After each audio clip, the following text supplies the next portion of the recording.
After the BJP swept the Haryana election, the Prime Minister went all guns blazing against the party and Rahul Gandhi.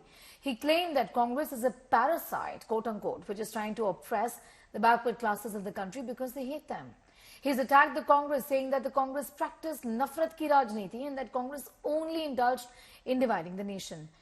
He's also attacked the Congress, accusing the Grand Old Party of pitting one Hindu caste against another for political gains. He said that the Congress was behind the divide and rule policy in the country and that it was repeatedly proving to be an irresponsible party.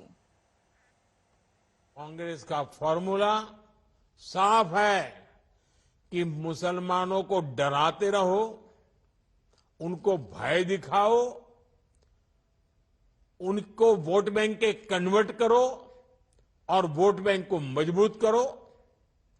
Congress के एक भी नेता ने आज तक कभी नहीं कहा कि हमारे मुस्लिम भाई बहनों में कितनी जातियां होती हैं।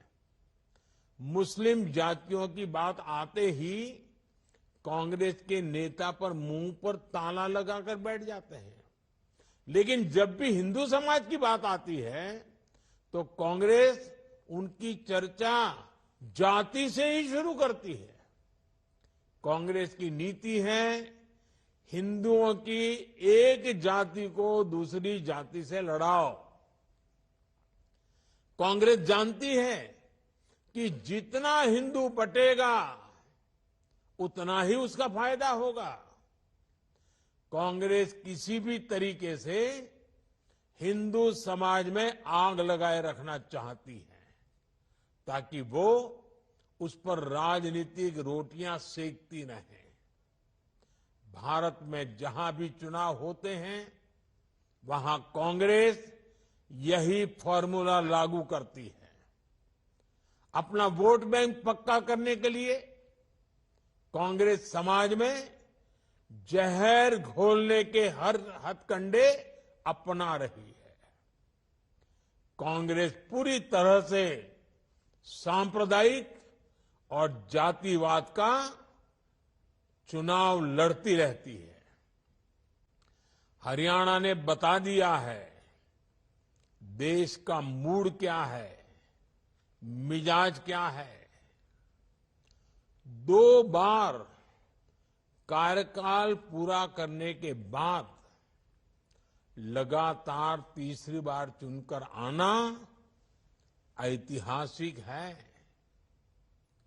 कांग्रेस का पूरा इकोसिस्टम, अर्बन नक्सल का पूरा गिरोह जनता को गुमराह करने में जुटा था, लेकिन कांग्रेस की सारी साजिशें ध्वस्त हो गई।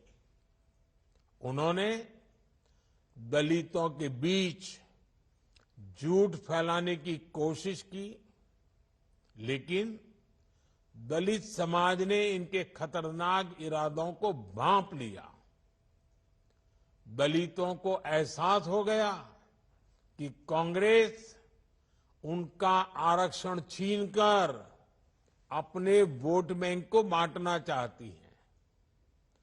आज हरियाणा के दलित वर्ग ने बीजेपी को रिकॉर्ड समर्थन दिया है। हरियाणा के ओबीसी बीजेपी के विकास कार्यों को देखकर उसके साथ है। कांग्रेस ने किसानों को भड़काया, लेकिन किसानों को पता है कि उनसे फसलों पर एमएसपी किसने दी। हरियाणा के किसान बीजेपी की किसान कल्याण योजनाओं से खुश है। कांग्रेस ने युवाओं को टारगेट किया और अलग अलग तरीके से उन्हें भड़काने की कोशिश की, लेकिन हरियाणा के नौजवान, हमारी बहनें, बेटियां अपने उज्जवल भविष्य के लिए भाजपा पर ही भरोसा कर रहे हैं। इसने सारे हथकंडे अपनाए, लेकिन हरियाणा की जनता ने दिखा दिया वो अब कांग्रेस और अर्बन नक्सल के नफरती षड्यंत्रों का शिकार नहीं होने वाले। साथियों, कांग्रेस हमेशा बांटो और सत्ता पाओ के फॉर्मूले पर चली है। कांग्रेस ने बार बार ये सिद्ध किया है कि वो एक गैर जिम्मेदार दल बन गया है। वो अभी भी देश को बांटने के लिए नए नए नैरेटिव गढ़ रही है। कांग्रेस समाज को बांटने का फॉर्मूला लाती रहती है। कांग्रेस देश के मतदाताओं को गुमराह करने से बाज नहीं आ रही।